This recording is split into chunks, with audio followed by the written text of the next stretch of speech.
Hi, I'm Helen Bauer, and this is the Heart of Hospice podcast.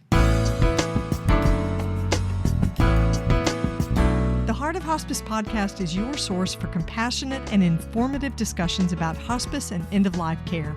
I'm a certified hospice and palliative care nurse with over 15 years of experience. Whether you're a caregiver, someone with a serious illness, or you simply need to know more about hospice care, this podcast is for you. Join me as we explore all the aspects of hospice, from the details of caregiving to the emotional and spiritual dimensions of end-of-life journeys.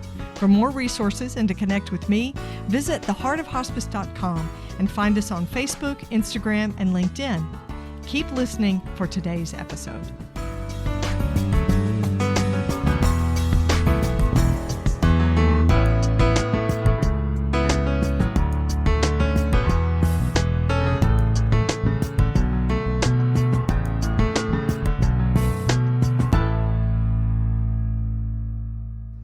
This is the Whole Care Network.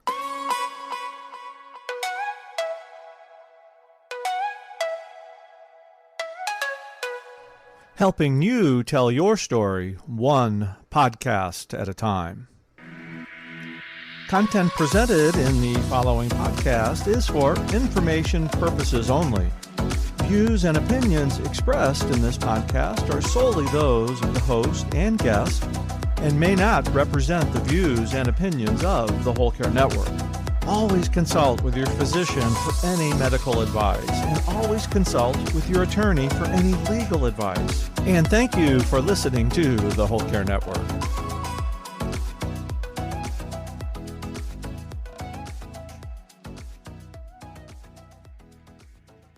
This special episode of the Heart of Hospice podcast, in collaboration with Stanford Healthcare, is being sponsored by Kensington Senior Living. Kensington has senior communities in California, Virginia, New York, and Maryland, bringing the highest quality senior care to America's most sought-after locations. Kensington focuses on relationship-based care, built on the foundation of their promise to love and care for your family as they do their own. Visit KensingtonSeniorLiving.com for more information. This episode of The Heart of Hospice is being sponsored by Care Boss, the latest book by Jennifer O'Brien. Care Boss is the book that reminds family caregivers that they are the CEO of their loved one's care. Jennifer has served in healthcare leadership for over 35 years and was also the personal caregiver for her parents and her husband. Care Boss is written to empower caregivers, but it's more than just a book. It's a workbook and organizational tool as well. Check it out at jenniferaobrien.com. In this third episode of our special series, in partnership with Stanford Healthcare, I'm talking with Dr. Jocelyn Jiao, a palliative care neurologist, and palliative care social worker Mike Polisso, with a focus on neurodegenerative diseases like Parkinson's, Alzheimer's, and dementia. Dr. Jiao is a board-certified neurologist with the Movement Disorder Center at Stanford Healthcare. She's a board-certified palliative care specialist. She's also a clinical assistant professor with a dual appointment. Her clinical and scholarly interest is in the development of neuropalliative care for people and families living with serious neurological illnesses. Social worker Mike Polisso started his career working in pediatric oncology and neuro-oncology before making the transition to adult palliative care at Stanford. He's currently an inpatient social worker that supports patient and caregivers, and he also helps to train other staff in primary palliative care and supports medical fellows in fostering sustainable practices. This is a fantastic interview with these two guests as part of our Stanford series. You're going to hear Dr. Jiao suggest that the best evidence recommends that palliative care should begin upstream, we've talked about this before, when there's a diagnosis of a neurodegenerative disease. She says she realized that she has a very specialized niche as a neurologist and a palliative care physician, and there are a lot of areas in the country where neurologists and palliative care physicians are scarce, and it's hard to get that kind of care. Jocelyn also provided information about Parkinson's symptoms as a guide for understanding what people might expect with the disease trajectory, especially as it progresses towards end stage or late stage. As a social worker, Mike and I talked about his work helping patients and their caregivers prepare for a future with a serious illness, including the advanced care planning conversations they need to have. Mike and Jocelyn both shared how communicating a life-limiting diagnosis affects them personally as clinicians and the existential grief that came to them with that announcement, giving that information to patients and families. They both had some personal stories that they shared about their most challenging situations in their work and personal lives and how they cared for themselves afterwards. So this is a fantastic conversation. It's a little bit more of a narrow focus than we usually have, but it's such a valuable discussion. There's a lot to learn.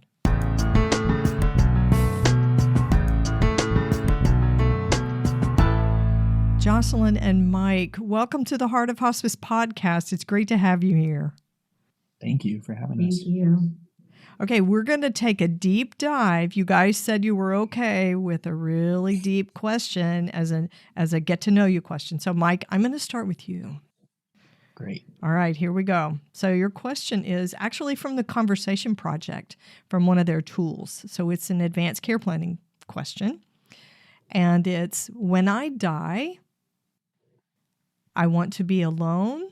And this is like on a scale, this is on the far side, 0. And then 5, I want to be with other people. So in that scale of 0 to 5, when I die, I want to be alone or I want to be with other people. How would you answer that? Mm-hmm. I think I'd put myself at a 4 on that scale.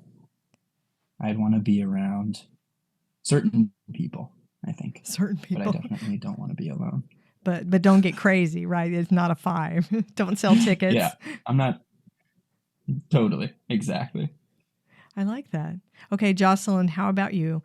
When you die, you want to be alone. That's the 1 or the 0, or a 5, you want to be with other people. I think I'll be at like a 1 or a 2. I think I'll want to be pretty alone, especially in the last hours, if I could have a choice. But I bump it up because I really would like to say goodbye to everyone. Yeah. If I also had a choice. I like that. Well, so here's what I would ask. Do you think your family would comply with that if you said, I really don't want a whole lot of people here? I don't know about that. I think that's also their prerogative. I think I've counseled so many families by this point that at the end of the day, I say, you're going to do what you're going to do. So I wish you peace and strength in that journey. Yeah, some patience. Yes. So all I can do is say, I'd like some time alone. I'd like to hear the sound of the ocean. I'd like to see the expanse of the natural world and not be pestered. And, hope that they are able to receive that. I think that's a really good answer. And I hope that listeners really think about that, because it's hard to follow advanced care plan wishes sometimes, especially if it goes against what we like or what we believe or what we prefer for ourselves. So, yeah, I have seen families go against what somebody asked for. Little things like that. It happens. Little things, big things happens all the time. Yeah, absolutely. Let's face it, advanced care planning and those decisions and how they're managed towards the end, it's messy. Yeah. It is a messy business. Okay, well, we are diving into end-stage neurodegenerative illnesses with a focus on Parkinson's today, because, Jocelyn, that's your specialty. You guys work in palliative care with Stanford Healthcare, and we are so pleased to partner with you guys for this series that we're doing. So deep dive today into Parkinson's. I think I'm going to be learning from both of you today, so it's going to be good.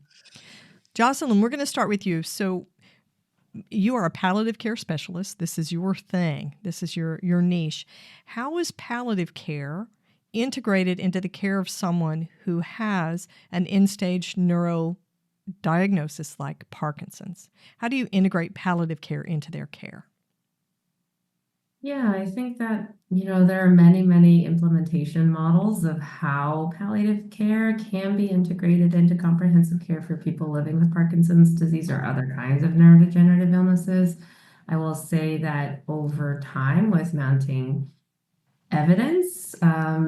People in my field in the neuropalliative space are trying to advocate for earlier integration, earlier implementation, even thinking about introducing palliative care, at least the concept of it, upon diagnosis of something like Parkinson's disease.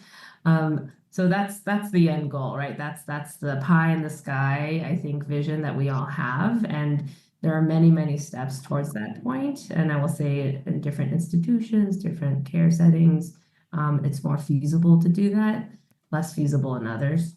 Um, in my work as a palliative care specialist and a movement specialist at Stanford, I work with the referring neurology clinics, the other neurologists in my institution to say, hey, I'm here to really be there as an extra layer of support for patients, for families, and also for you when you're starting to get questions from patients and families about, so where is this all going? Or how do I cope with what's coming next? Or how do I navigate the the huge task of finding caregiving or thinking about transitioning to facilities or navigating, the changing functional status of my loved one.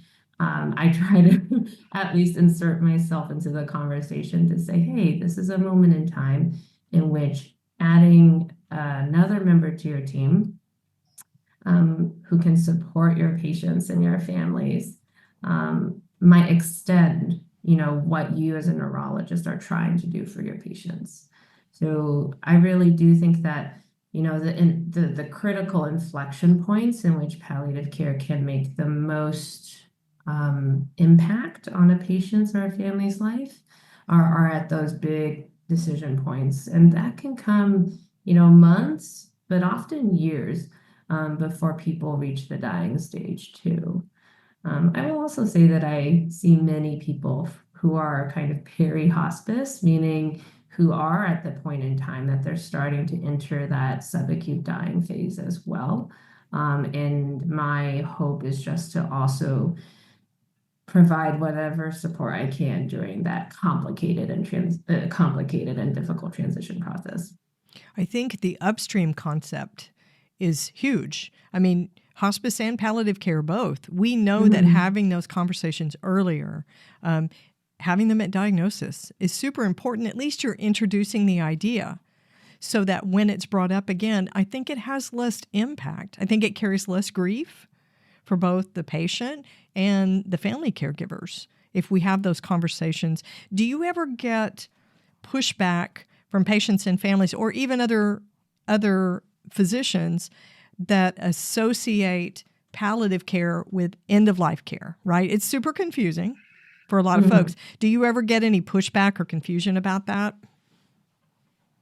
I definitely feel like every single palliative care initial visit, I'm usually clarifying the role of palliative care and what our clinic can be helpful with. And I have my, spiel that in which I take people through the idea that palliative care is, available for people at any age or any stage of a serious illness.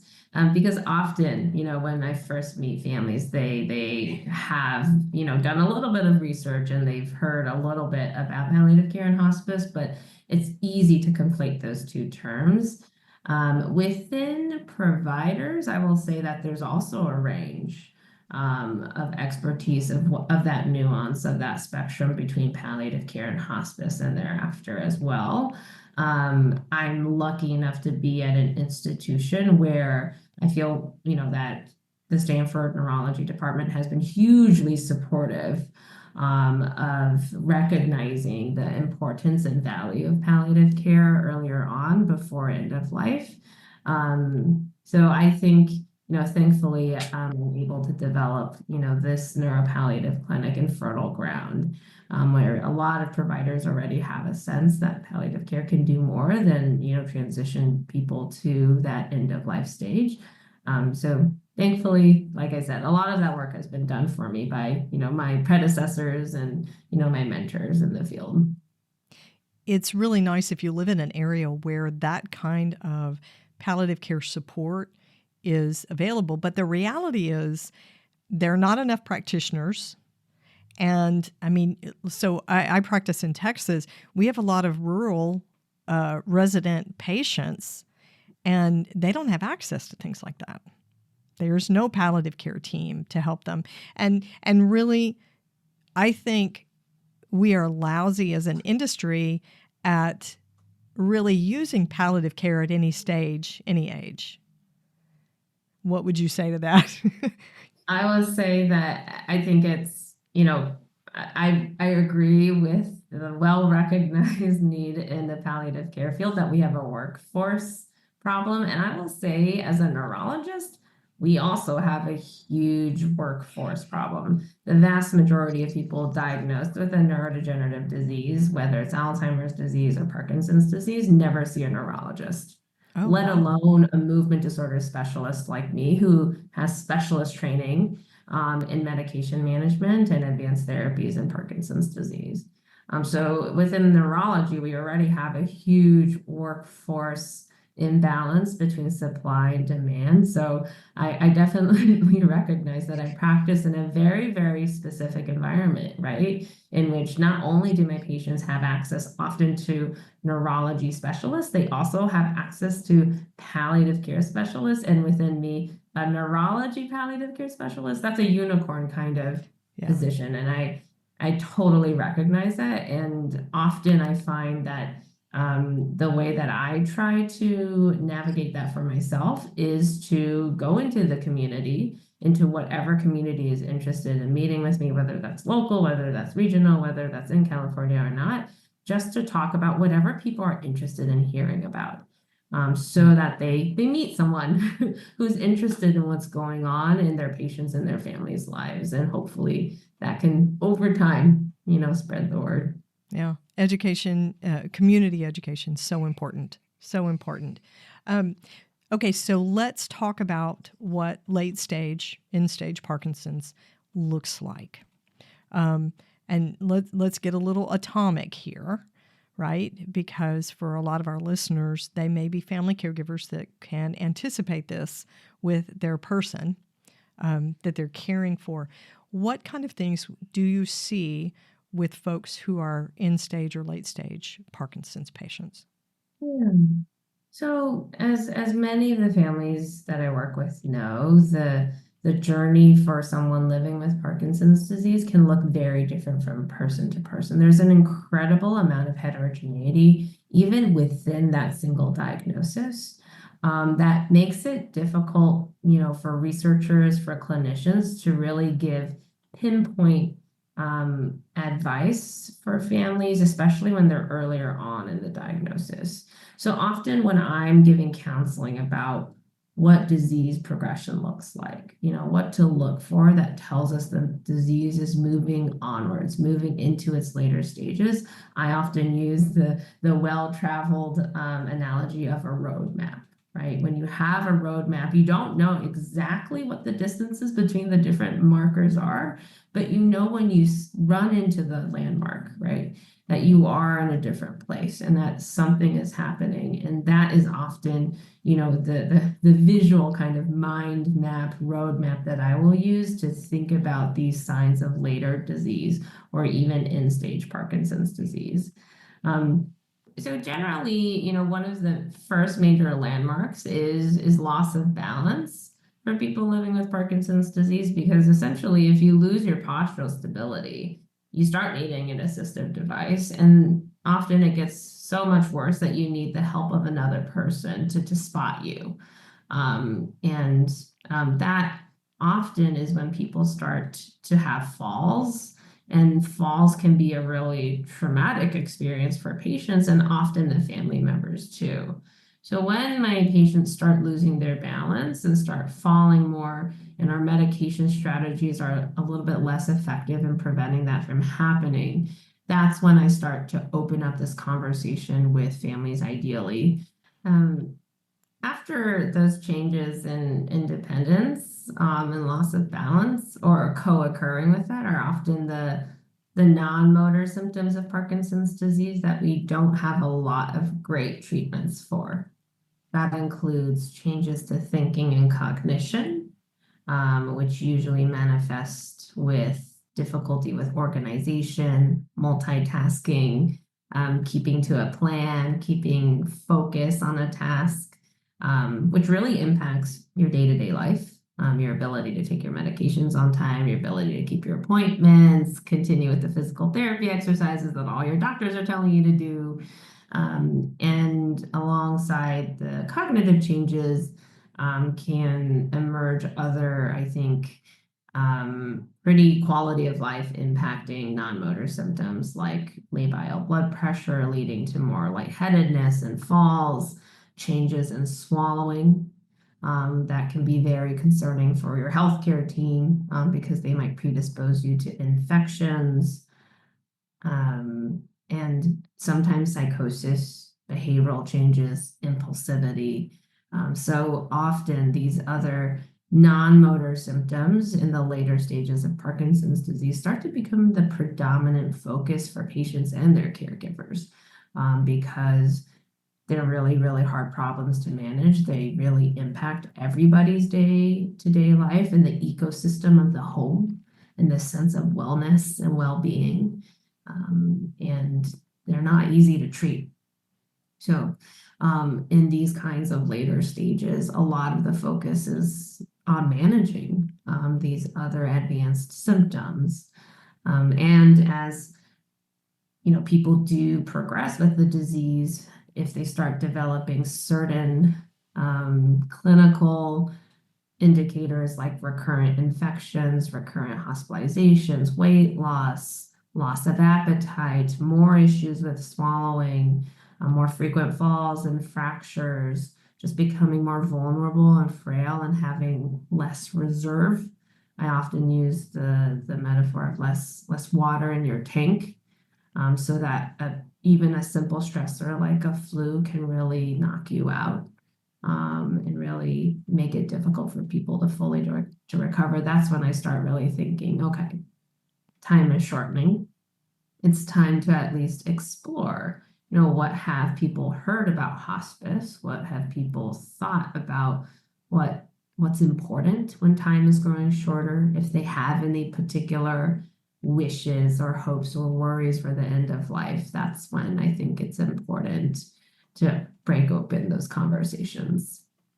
And I think Parkinson's is a much more complicated illness than the general public gives it credit for, because we generally think of the tremors, right? That's sort of the hallmark sign. And tremors, that's just the physical manifestation of what's going on. But when you have the mentation changes, Parkinson's-related dementia, that really complicates the care of that patient. And of course, that's a huge stressor for that caregiver. This conversation is so good, but we're going to take a quick break. Hang on for more great content. The Heart of Hospice podcast is proud to partner with Stanford Healthcare to bring you this special 4-part series sponsored by Kensington Senior Living. Kensington focuses on relationship-based care built on the foundation of their promise to love and care for your family as they do their own. With communities in Northern and Southern California, Virginia, New York, and Maryland, they're working to provide the most loving and expert care in a comfortable setting, bringing the highest quality senior care to America's most sought-after locations. Caregiver Susan Evans shares how a move to a Kensington facility affected her family. I was first introduced to Kensington in 2015. Our family made the difficult decision to move my father to Kensington in Northern California. Moving my father to Kensington was the best decision and hardest I have ever made. My father was happier, more content, and definitely less agitated. Kensington Senior Living gave my parents their relationship back and gave me the quality time back with both my mother and father. Kensington weaves heartfelt professional care into the everyday lives of residents. They offer a wide range of services and amenities so residents can live securely, unburdened, and well attended in a beautiful community they're pleased to call home. For more information, visit kensingtonseniorliving.com. This episode of The Heart of Hospice is being sponsored by CareBoss, the latest book by Jennifer O'Brien. Jennifer O'Brien has served in healthcare leadership for over 35 years and was also the personal caregiver for her parents and her husband, Dr. Bob Limberg. She is the author of The Hospice Doctor's Widow, an art journal of caregiving and grief. CareBoss is her latest book, and it's more than just a book. It's a workbook and organizer that enables family caregivers to lead their loved ones' care sensitively and effectively. Jennifer writes with compassion and hard-earned wisdom, and readers will appreciate the empowerment and camaraderie they find in the pages of CareBoss. CareBoss reminds family caregivers that they are the CEO of their loved one's care. You can find CareBoss at your local indie bookstore or on Amazon and on Jennifer's personal website at jenniferaobrien.com. So, Mike, let's talk about some of this, because these folks, a lot of them have several years of journeying through this diagnosis. It's a long journey for most caregivers that are having to manage the care of a loved one with a neurodegenerative disorder like Parkinson's or Alzheimer's or dementia. So, as a social worker, how do you provide care for these patients and their families as part of the palliative care team? It's complicated and it's hard and it's individual for every family. But while I was listening to Jocelyn talk about all the loss that happens, I really find myself focusing on supporting families through that loss and caregivers who are watching that and trying to adjust as best they can to all the various losses that Jocelyn was talking about. And you're right, those things can happen over the course of many years. And so this idea of grief and loss is really prolonged over that entire course. And I think it starts, in this kind of upstream model. It starts on diagnosis. People, I imagine, and have experience with, supporting families who just receive a diagnosis, and they're grieving immediately. They've lost what they've thought about their future. They've lost plans. They've lost kind of a fantasy about what they wanted the future to look like. And they're kind of hit with this reality that they might not have it in the same way that they were envisioning it. And so I think about the opportunity for support for patients and for caregivers and additional family members that maybe even aren't providing direct physical care, but are emotional supports for our patients and families and caregivers. I think about supporting them through that loss at the beginning and thinking really kind of keeping this mindset of kind of planning for the end as somebody who can guide families through this process at the start, keeping the ending in mind from the get. When I hear you say this, and I've been listening to what Jocelyn has been saying about the upstream introduction of palliative care, at diagnosis, start having those conversations.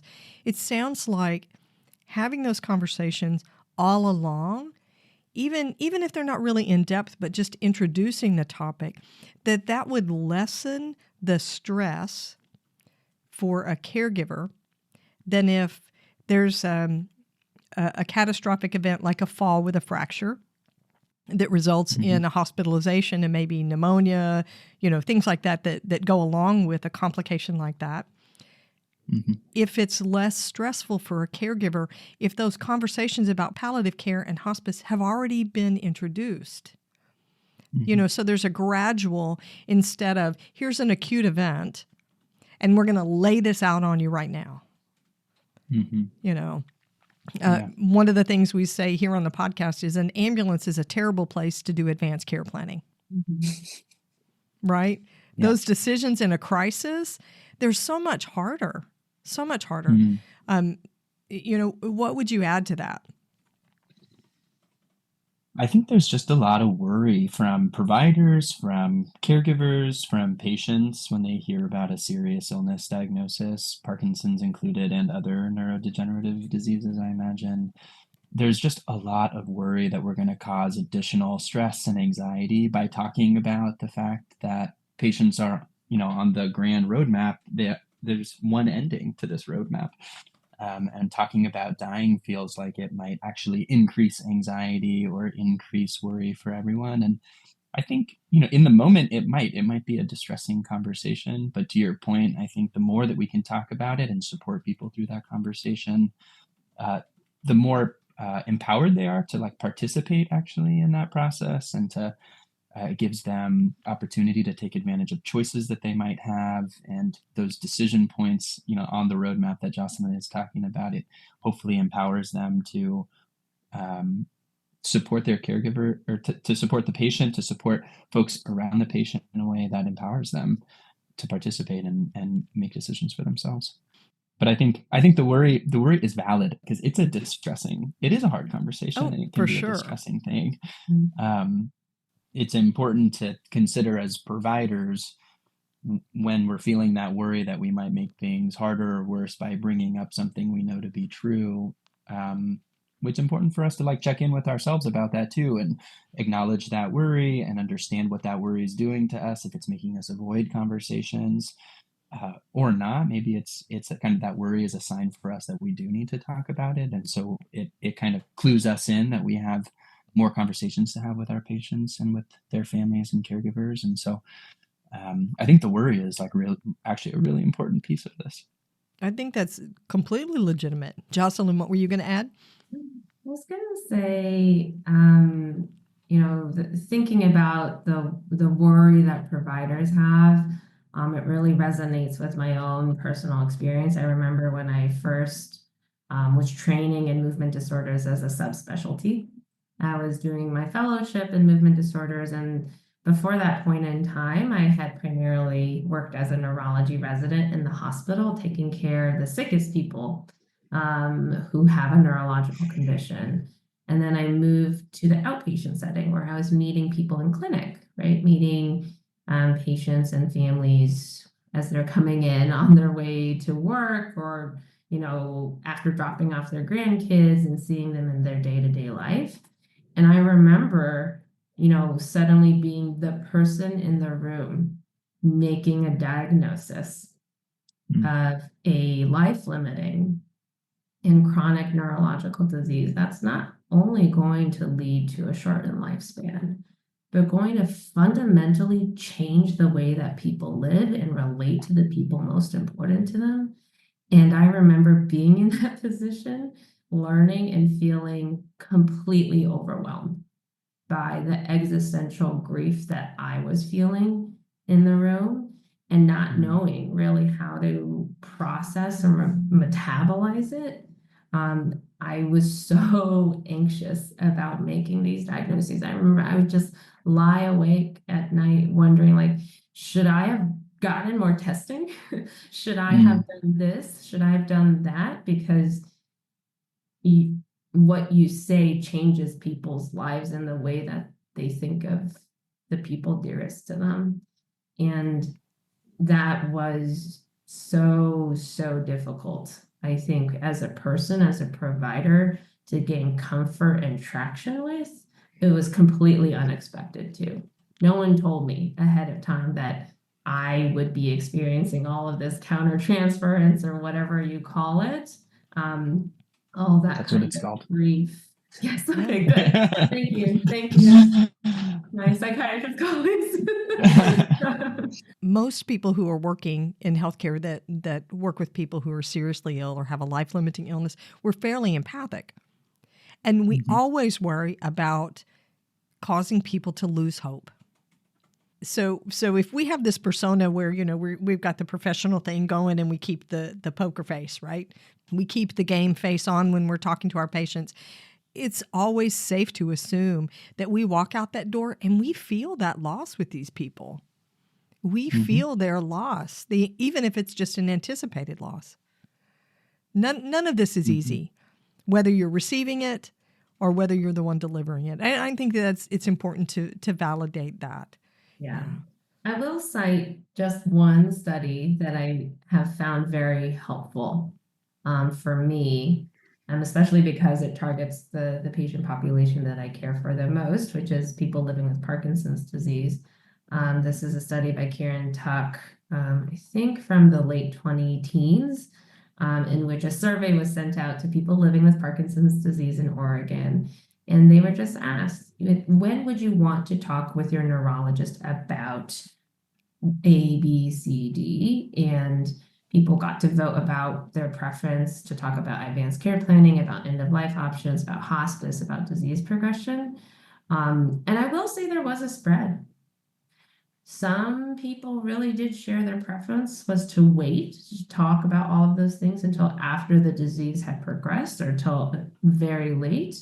Although the thing that I think was really, surprising and reframing for me as a movement disorder specialist was to see some people wanted to talk about advanced care planning, end-of-life options upon diagnosis, or another option was during the first few visits with your neurologist. And I think when you totaled up the numbers, it was a significant portion of people. So 30 to 40% of people actually opted to talk about those things with their neurologist upon diagnosis or within the first few visits. And I realized in my own practice that I had been waiting too. And that made me feel more emboldened to understand some people are going to want to talk about things sooner. And the only way I will know is if I ask. Yes. So in my own practice now, I will say, even as a, dual trained palliative specialist, I don't always bring up, what is most important to you as time is growing shorter when I'm first meeting people, but I will ask what kinds of medical information are important or helpful for you about what the future holds. So I will kind of open up that conversation, even when I'm first meeting people, to say, hey, this is just me getting to know you, to know your information, sharing and receiving preferences, help, let's reflect a little bit. Like, what kinds of medical information are you interested in knowing? What style, what pace? And then I can kind of detail my counseling based on, what they're sharing about themselves. And I can kind of meet them where they are. And that also allows people to kind of voice the preference. If they are the kind of people who want to plan like 5 years, 10 years down the line, we can start doing that now. Mike, you had something you wanted to add. Yeah.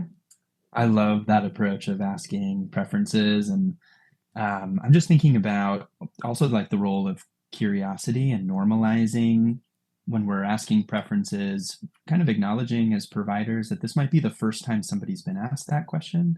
And so their instinct reaction and instinct answer, we can explore that too. And we can be curious about why they have that answer. Or, hey, if they're like, I don't want to know any details about that, I think we can validate and accept that and explore it at the same time. And I just want to empower our providers to get comfortable asking curious questions about answers to some of those preference questions so that we really do understand or have a better understanding as best we can about why our patients are preferring what they prefer. I think sometimes it can be like a total lack of knowledge, or I'm really open to like lots of answers to why people have preferences the way that they do, including a lack of knowledge or family history, or actually a really in-depth knowledge of what's happening, and so they don't want to talk about any of those details. But also I'm thinking it from the social work perspective of like what is their coping with detailed information about their health? Have they ever had to do something like that? Have they ever had to cope with that kind of information before? Is it just so scary in the face of getting this new diagnosis to say, yes, I want to know more? And can we put supports in place to make it less scary so that we can talk to them about what's important to them? And so I think about just being curious and exploring that. And I love, like, that is such a great opportunity for the interdisciplinary team in palliative care to really engage with those patients, to help understand what's informing some of those preferences. so that we can take really great care of our patients and even further tailor our plan and communication to their needs. That's a fantastic idea, because I think a lot of times if somebody says, I don't want any information, I don't want to know details, I don't have any questions, I think a lot of times we shut it down as, well, they're just in denial. They're just in denial. But there's a whole lot of reasons people can't have conversations like that. Maybe it's a cultural thing, depending on who they are, what their lives have been like, how they've lived. Maybe they're just overwhelmed by information and they can't go that far right now. That's a lot to lay on somebody. Yeah. So, Mike, what do you find is the biggest misconception about the role of a social worker in palliative care? Because a lot of times social workers are seen as from the government. Totally. You've heard it. So what misconceptions have you found? Yeah, I think social work as a profession has a lot of work to do in this area, because social workers are found in the government, for example, and they're part of many different groups and part of many different systems. And so I don't blame anybody, providers, families, anyone else, for having kind of different understandings of what social work does. I'm sure that there are social workers that are doing work that I don't even understand as somebody in the field. Sure. And so there's just so many different roles, and it's so broad that it's never surprising to me for me to hear that families don't know exactly what social work can do. And I think, we were talking before about kind of areas that don't have as robust of teams and services, especially as Stanford does, or in Palo Alto, or, I think that there's places in America where social workers are utilized, to support their patients in the best way that they possibly can. And that might look really different than what we do in Palo Alto at Stanford. Yeah. And so I just recognize that even a palliative care social worker can have a totally different role than me here in Stanford. So I think misconception, I think we do some of it to ourselves. And then I think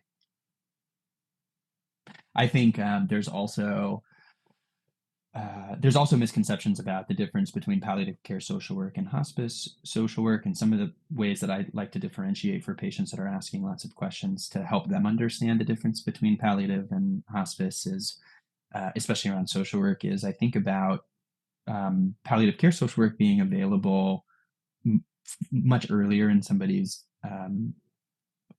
serious illness journey, and they can support in a variety of ways because they're involved early. We can support with medical decision making, complex medical decision making, family dynamics that are impacting care, and we might be the first people to actually point out that might be happening, because it might just be normal for families to be kind of engaged in a way like they're just doing their thing. They're just being a family. Their relationships are what they are. And then we see them, we have a little bit of a different lens, and we see how those systems interact with our system in healthcare. And we can help systems navigate our very complicated system. Whereas when I think about hospice social work, I think about patients being in a much different stage of their illness. And I think about grief and bereavement work and anticipatory guidance that's really important for folks. Yes.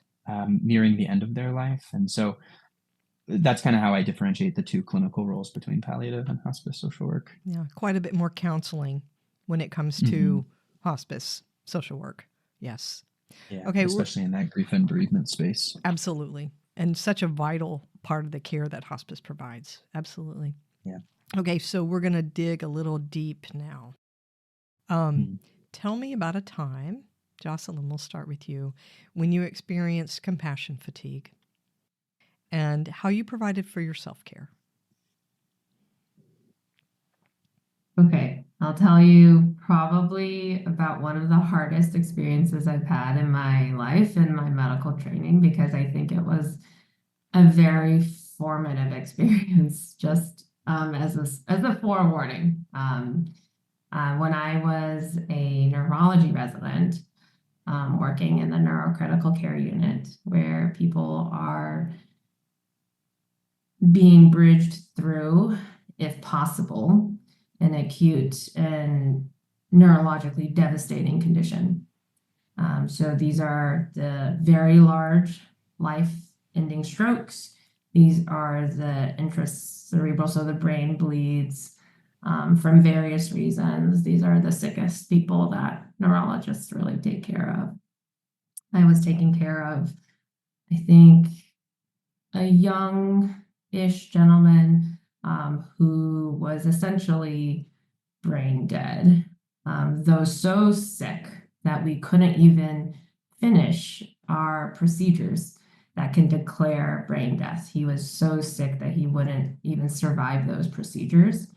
And I was trying to discuss with his wife what was going on and trying to frame, the totality and the irreversible nature of his brain damage and brain death. And I remember in that moment going on a limb, trying to think holistically or empathically and asking her how their children were doing. And she said she had told them that he was just sick and in the hospital, and she hadn't told them that he was dying. And I told her in that moment, as a trainee without a lot of experience, it sounds like they might want to say goodbye because he's dying. And I wonder if your children would want that opportunity to say goodbye. And I remember she had a 14-year-old daughter who came into the ICU room, and I was in the room. There were, I think, like 20 other family members in there. It was so crowded. It was full of people praying out loud. And the 14-year-old, she threw herself on her father's body, sobbing, and begged me to save his life and begged me to transfer him to another hospital. Oh, wow. Asked me, in her acute grief, if there was anything else that could be done. And just, was having an acute grief reaction in the room. And I had never witnessed that nor supported anyone through that. And I remember feeling so physically ill.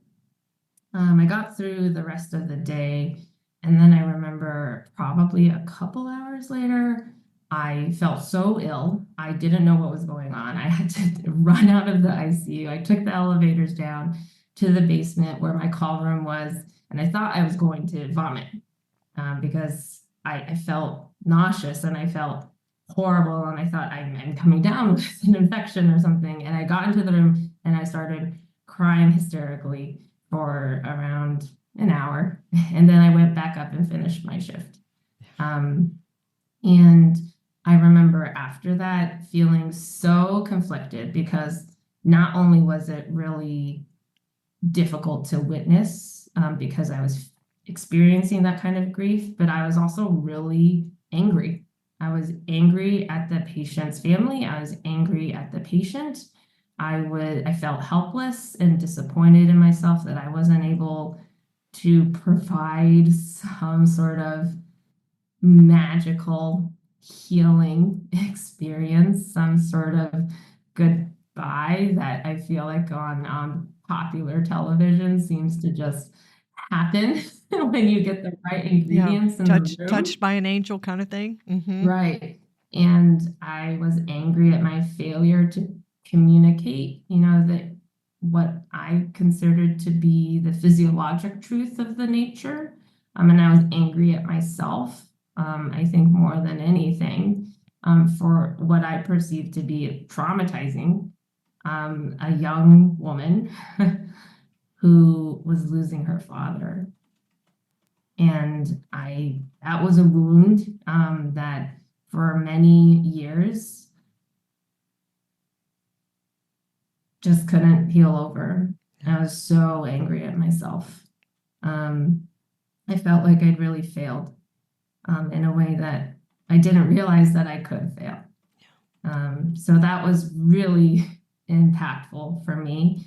And I think one of the ways in which I have eventually over time is, I promise this is not an advertisement to do hospice and palliative medicine fellowship, but I do think one of the most healing experiences was to do a hospice and palliative medicine fellowship and to become a palliative care specialist and to gain some sort of skill set, to respond to or at least hold space for really, really difficult moments, to feel less helpless in that kind of situation.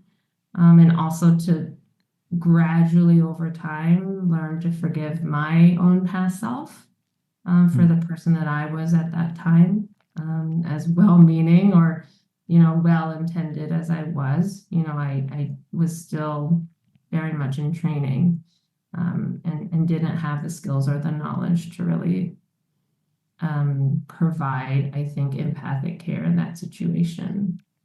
So that's really one of my origin stories, one of the driving forces for why my career has looked the way that it has looked. I needed to heal and I needed to forgive myself over time. Yeah, that was redemption for you. I love it. Thank you for sharing something so personal. Mike, how about you? Tell me about a time when you experienced an event that caused you some compassion fatigue and how you provided for your own self-care. Jocelyn was talking about a professional experience. Is it okay if I talk about a personal one as a caregiver? Absolutely, yes. I would love that. So my mom had ALS. She had ALS for 8 years, and as a family, we took care of her together. And she had, just to give a little context, she had an idea of what palliative care was, did not want it. She had an idea of what hospice was and what it meant, did not want it. And so were you working in palliative care at the time? No, this was before my career. No, this was okay, before because I would say, my Mom, career in palliative care. You need to get with it. I tried. She's stubborn. Yeah. And so I'm thinking about, I'm just to set a little context for, I'm the oldest boy.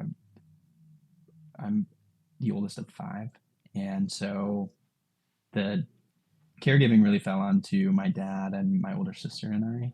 And I can remember having lots of compassion and just a well of compassion for my mom at the time, who we were watching lose many of her physical abilities, independence, and who was dealing with her grief in her own way while we were all doing it around her as well in our own ways. And I remember she couldn't talk anymore, and we were using this board that we would point at letters and she'd spell words to us. And I remember just not being able to get it right, and that being the most overwhelming emotional experience of my time taking care of her. And I don't think we were, when I look back on it, I'm like, I don't think we were having a serious conversation. I don't think she was asking me to do anything. It was like me and my mom just trying to communicate and not being able to get it right in that moment. And I remember having to take a ton of space for myself. I remember being like, why am I so overwhelmed by not getting something so simple and what seemed, fun, could have been a fun conversation. It was just a random conversation that we were having, but it impacted me in a way that I couldn't stay in the room with her. I had to go get somebody else to be with her for a time. I had to leave. I had to get outside. I had to experience that overwhelming feeling and that overwhelming emotion and just let it pass through me, I think, in a way that helped me identify whoa, I need a break. I need to take some space here. That was a frustrating thing, but it's impacting me like it was a totally devastating thing. Yeah. And so I kind of recognized this really large reaction to something that was simple as like, oh, my tank is empty. My compassion tank is empty. I'm frustrated that my mom's not doing it right. She's not using her eyes. And when I say this now, I'm like, oh my God, we were using her eyes to communicate. And like I can get back into that place of like, of course this was hard for both of us, but it really just exploded. This really simple moment exploded, and that was a huge sign for me that like I needed some space. And I felt a lot of guilt about having to take space and ask somebody else to come and relieve me of my caregiving responsibilities from shift. And I think taking space allowed me time to process that. It allowed me time to like even feel the guilt and kind of acknowledge in myself that exists, and that it's okay that exists. And I think it highlighted too that all the losses that our patients are experiencing at the time, and all the various reactions that are happening for family members. We hear about them in clinic, and I hear about them as a social worker. Caregivers like really judging themselves for not doing it right, for not being perfect, for not having the right words, or for throwing the communication board, whatever it is. I hear that judgment. I feel that judgment. I feel like I understand that judgment as a caregiver as well. Yeah, that's a really valuable perspective. And I'm so glad that you shared that story, because I think a lot of times we forget that these professional caregivers, because we are in a care profession, a lot of us are also family caregivers, unpaid family caregivers in our personal lives. Doesn't actually make us any better at it. We still get impatient. We still grieve. We still get frustrated. We still have the questions. We still push back. We have a caregiving experience that's really just the same as everybody else's. We may know a few more things, or know some resources, or some clinical trajectories. But when it comes to the care of your person, that stuff kind of flies out the door, right? Yeah. We're just people, just like everybody else. You guys are awesome. Thank you so much for being on the show. Your insight is amazing, and I'm so glad to have both of you. Thanks so much, Ellen. Thank you for having us. Thanks for listening to the Heart of Hospice podcast. Check out our sponsor in the show notes, and please leave a rating and review on Apple Podcasts. We would appreciate it if you would share this episode with your friends and family and anyone who needs to know more about hospice. Connect with us on Facebook, Instagram, and LinkedIn. And remember, no matter who you are or where you are in your hospice journey, you are the heart of hospice.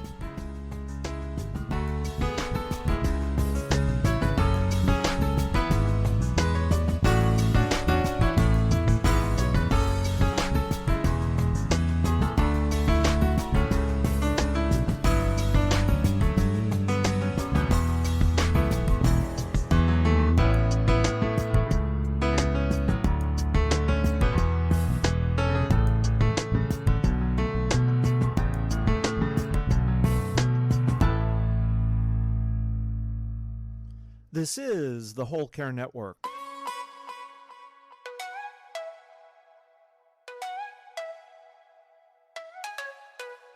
Helping you tell your story one podcast at a time.